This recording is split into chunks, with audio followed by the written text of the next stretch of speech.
What's up, people? Welcome to my first ever 2025 mid-year freak out book tag thing. First of all, no one's freaking out. I'm not freaking out. I'm perfectly happy. I don't know why it's called that tag. If it's just like a freak out halfway the year's done, or freak out like you haven't gotten your book goal or something. I don't know. We're not freaking out. We're just going to start.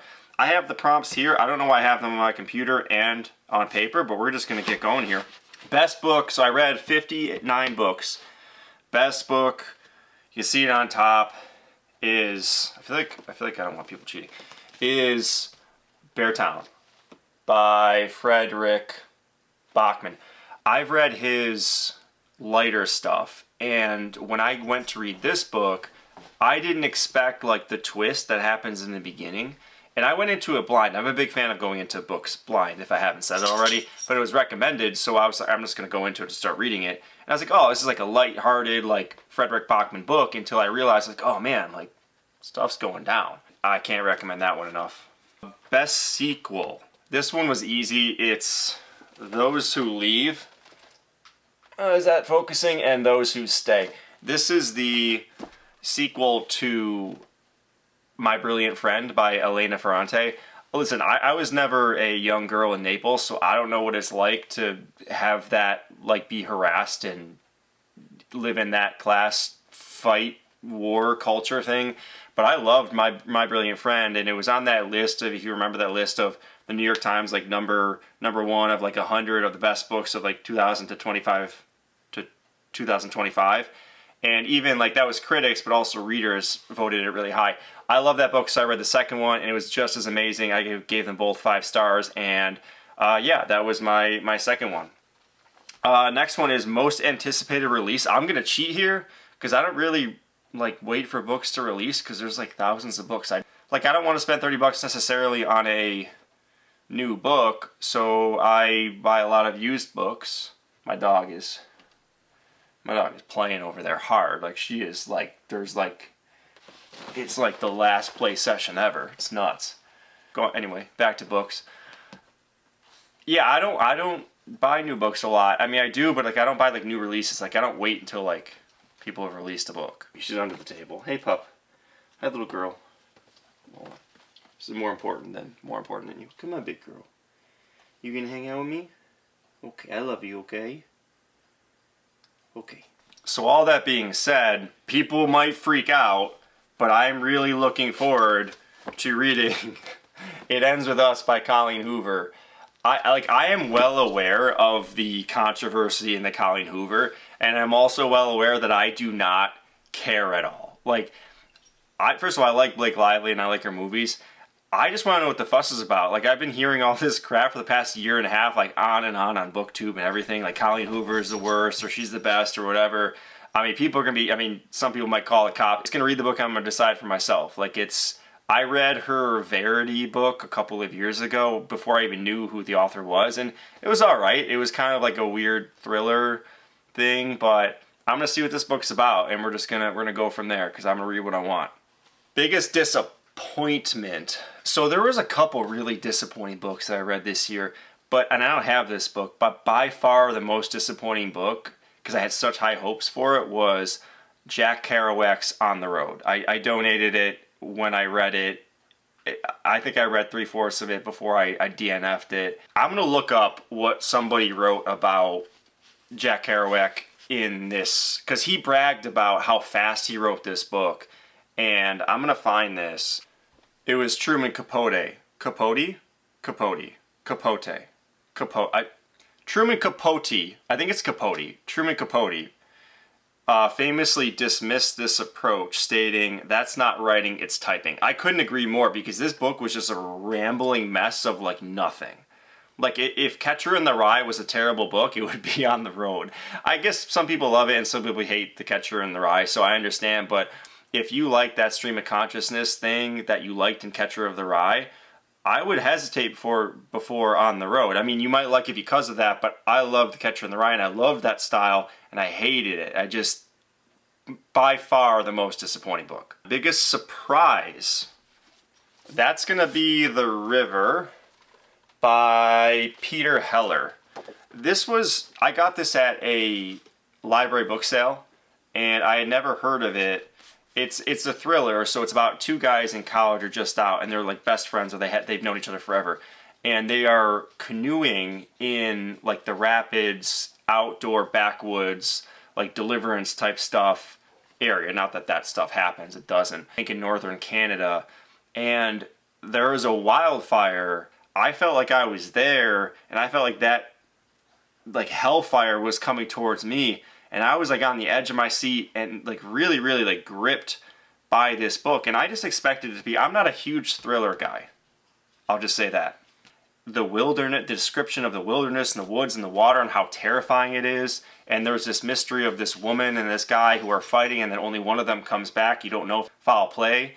It was just exceptional, and I don't really see it talked about much. I've never heard of Peter Heller. So yeah, give it a shot. What is a book that made you happy? Well, like a lot of books make me happy, and I thought about this one a lot because like a lot of books that I engage with, especially in a literary fiction type, that's my favorite genre. A lot of them make me happy. So I really had to think about this one, but in a certain way, Ewan Ivy's The Snow Child. I think that's how you pronounce the author's name, Ewan Ivy. I need to read more of her books, but this is about a couple who are in their, I think, 40s or 50s, and they don't have a child, and they always wanted a child, and the reasons for that I'll kind of like leave in the, non-spoiler. I don't want to spoil anything because I do think this is a go-in blind book, and it's about a girl who shows up, kind of magical realism, like Neil Gaiman style. She shows up out of a literal snowman that they built. They built like a snow girl, and then a snow girl appears like in the flesh, like human. And they don't know, the book kind of blurs lines of, you don't know whether the girl exists or she doesn't exist. And they're kind of stuck in this, oh my goodness, it's Alaska, 99% sure. And so it's really like there's nothing for miles, and the temperature can kill you if you go outside without proper attire. I think the mark of a great book is one that you think about months later and really hits you for like a list like this, where you're like, man, like that really did make me happy in certain ways. Now it's also sad in certain ways, and I don't want to give anything away. If this blurb interests you, I think give it a shot. So Jack and Mabel are the couple. They're childless, they're drifting apart, he's struggling to maintain a farm. Oh yeah, they moved out there because he thought he could maintain a farm, and he's just not that equipped to do so, it turns out. They build a child out of snow. The next morning, the snow child is gone, but they glimpse a young girl running through the trees. I don't want to even go further than that. I'd say just give it a shot, pick it up, and see what you think. All right, next one is, what is a book that made me cry? First of all, I'm too tough to cry. I don't cry. I mean, you seeing this? Cry? Too tough. I'm a big, strong, tough man. I don't cry. I don't cry. Like I'm not crying. You're crying. All kidding aside, the book is Never Let Me Go by Kazuo Ishiguro, who I think is among my top 2 or 3 favorite authors at this point. And I will admit, I like the movie more. I'm sorry. It's not because I just compare the two, but I saw the movie when it came out in like 2009 or 2012 or something, and I loved it. And I read the book on Maya Movie Monday, which is a movie day I have with my dog, whose name is Maya. And we always watch a movie on Mondays, and it's like our third one that since we restarted it. And Never Let Me Go was the movie we watched. It has Keira Knightley in it and a bunch of other actors whose names I kind of forget, but really good movie. And I read the book, and then I immediately watched the movie again, and it's such a tearjerker. It's a very sad story. It is very powerfully written. I watched a lot of the extra features on DVD. I'm one of those people that still has DVDs and watches those extra features. Like, how do you put such a powerful literary story into a movie? And even Ishiguro is on the special features talking about how he thought it would be hard to adapt his book into the film, and when it was done, he was super impressed. And you talk to like the child actors and then the grown actors and the ones who like play the younger and older versions, and I thought it was really well tied together. Ishiguro is obviously, he won the Nobel Prize in Literature 7 or 8 years ago. It really did. It did affect me in a pretty profound way, I'd say. All right, new discoveries. This is a section. Favorite new author is one of my favorite books this year is Larry McMurtry's Terms of Endearment. A story, I've talked about it in another video, a story about a mother and daughter, Aurora Greenway, and her daughter, not Tess, Emma, I don't know why I said Tess, Emma, Aurora and Emma.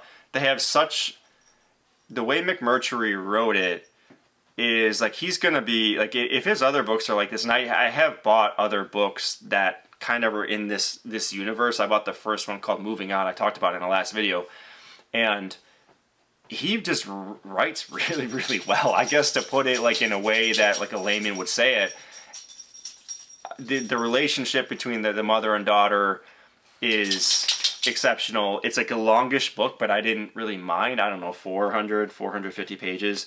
And his other books are longer, but I'm happy to read it if it like really keeps me. Because I'm not a fan of hugely long books. Really, I'm really not. But this one, for some reason, just like hit me a different way. So he's going to be an author that I'm really going to get more on and see if I continue to really like his work. Best book in 2025 that is outside my usual genre. I feel like I just missed a couple, but I'm going to come back. Yeah, because that's not outside of my... Alright, I found it. Okay, Fever Dream by Samantha Schweblin. Again, I don't really know if people know these books or not, but Fever Dream was...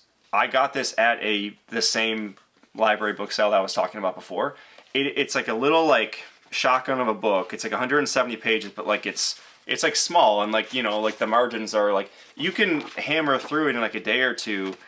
And I find that I really like the magical realism, like we don't know what's real and what's not. And this was done in a really, really clever way. Like if I ever write a book, like I want to take inspiration from authors like Schweblin and Neil Gaiman. And because I want to write a novel eventually, and I'm like, what would I write? And it's like, this stuff is like, this was the coolest premise I think ever, and has really stuck with me. It really has. A young woman named Amanda lies dying in a rural hospital clinic.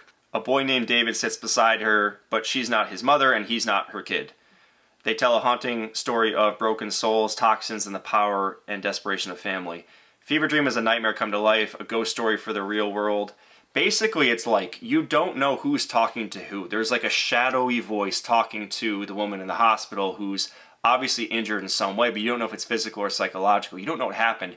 You start to piece it together throughout the book as the plot kind of unfolds, but it doesn't outright tell you, which I love. Like, I love ambiguity, and that's why I come back to, that's why I think I like The Snow Child so much, and even Terms of Endearment, because there's so much room for interpretation where you're like, man, like, and it's 3 or 4 months later and you're still thinking about this tiny little book that you picked up at the last second at a library book sale. That's the best part of reading for me, is like when you find what I think is maybe not a hidden gem, because maybe it's super popular for all I know, but I just keep thinking about it, and it's one of those books where I just kind of want to read. Every now and then I'll pick up a book I've read and I'll just kind of read like 5 or 6 pages and be like, oh yeah, like, because you want to really, you forget things, right? And this is one of those books that I really, really don't want to forget. I keep coming back and thinking about it in my mind. So that is, so what did I skip? I don't know. Okay. All right, newest favorite character. Okay, so this is a hard one, because like if you love books, like you get attached to characters. And if you're a literary fiction lover, you're going to get especially attached to characters. But after careful consideration, I went with Demon from Demon Copperhead by Barbara Kingsolver. It won the Pulitzer Prize for good reason. It's a fantastic book. I have a cool edition. I'm not like a big edition person, but it has like the, I don't know, can someone tell me what these pages are called? They're like not, like they're not flush, you know what I mean? But they're like I don't know if it's like, you know what I mean? They're like not serrated, but they like, some are shorter, some are longer. I don't know what to call that. A coming of age story, Demon Copperhead. I also read The Goldfinch recently, which was weird because they're both very, very similar books, very different, but also very similar, if that makes sense. And Demon was just, it reminded me a little bit of Stoner, the book by John Williams, and Stoner's character is in many ways like Demon, even though they're completely different types. And the way I mean that is like they're admirable in the way they look at the world, and you're inspired by their actions, and you're impressed by their actions, and you're like, man, like you just can't help but root for the guy in this case. And again, it's a coming of age story. There's a lot going on in this book. I don't like to really ruin books for people. Not that I think I could if I read the blurb, but even like the blurb, it's like equal parts hilarious and heartbreaking. This is the story of an irrepressible boy nobody wants, but readers will love. That makes sense. Actually, it doesn't really talk about the plot too much, which I kind of like. But yeah, Demon is probably really hard, to like pick that. But I'd say, yeah, he's my favorite character. I know what I missed. Best book in 2025 from an author I had read before. That one threw me off at first. I didn't really understand what they were asking me. But okay, this one was Dostoevsky's Crime and Punishment. All right. So what I do with longish books is Crime and Punishment's like 500 plus pages, or maybe just about 500 pages. I love the book. And what I do with longer books is I'll read shorter works of the author if possible. So I read Dostoevsky's The Double and Notes from Underground. I didn't care much for The Double, but I did really like Notes from Underground, and each of those were like 150 or 200 pages, and they came in like a double, book where it has like both books in it. So then I think this is the first book. Yeah, this is the first book that I read in 2025, or that I finished in 2025, Crime and Punishment. And Raskolnikov is the main character. He's like this wayward, he gets this terrible idea of murdering somebody, and it's a question of morality, and, are the good guys the good guys, and the bad guys the bad guys, and should you be allowed to do something terrible if you're a good person on the other side? There's a lot of layers to this book. Obviously, it's very, very famous. We got the last book coming up. This is my favorite animal companion in a book. Chet the Jet, baby. Chet the Jet. All right, you gotta read this. Come on, man. Please, just please read these books. Okay, so this, The Dog Who Knew Too Much by Spencer Quinn. So this is a Chet and Bernie mystery. It has like 15 or 17 books in the series. It's by Spencer Quinn, which is a pen name, but it's narrated by Chet the dog. He calls himself Chet the Jet. If you're a dog lover, you gotta at least try it. Like, this is number 4. And again, The Dog Who Knew Too Much, all of the titles are puns. So I read the 4th one first, not knowing what it was, and then I went on Goodreads, I saw it was the 4th. So I read the 1st and the 2nd one, so then I gotta read the 3rd, then I'll skip to the 5th. But you could read them disjointed, but it's just like, so Chet's the dog, and his person is Bernie. And it's just funny. Like, it's a book narrated by a funny dog. It's like laugh out loud funny. Don't expect like a whole lot from the actual mystery, but they're pretty good. Like, I'm not a mystery guy, but I'm like, yeah, this is pretty like exciting and whatnot. And it's also not like, it's an adult book. Like, there's swear words in it, so it's not like made for kids, but it's like nothing bad is going to happen to Chet. So like, you're not worried about that, because I hate that in books. Like, I will look up the book to make sure that nothing happens to the dog. It's one of my, I hate it. I really do. I'm so happy I went to that library sale and I found this book, because I will be reading properly spaced out every Chet and Bernie mystery that there is. I've already read 3, but I don't want to do it all at once, because it's just every book has been so fun. And at times I'm just like throwing my head back and laughing. And I just like, these aren't books that are talked about enough. Books like Fever Dream, books like Dog Who Knew Too Much, The Snow Child, The River. Like, these are books that people should talk about. I'm like, man, these books should get some love, because, man, this was exciting. This was fun. Like, Fever Dream was different. This is a book narrated by a freaking dog that's, like, super, like, cute and charming, and you're just, like, smiling to yourself, like, you're having a bad day, like, I'm reading this, I can't be mad anymore. I'm just, like, having a good time. So that's where I'm going to end it. If you stayed to the end, I really appreciate it. So this has been a fun mid-year book tag, first ever, and I look forward to hopefully doing it next year. And thanks for watching. I'll see you in the next one. Peace.